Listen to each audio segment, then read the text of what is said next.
Quer substituir o botão do seu robô de cozinha? Com estes passos, ficará feito em pouco tempo.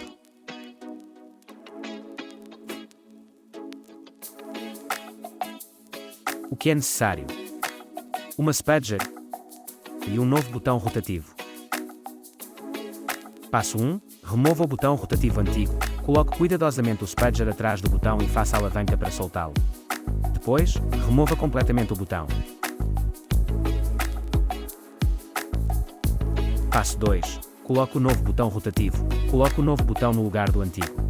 E pressione firmemente até encaixar. O botão foi substituído e o robô de cozinha está pronto para ser usado novamente.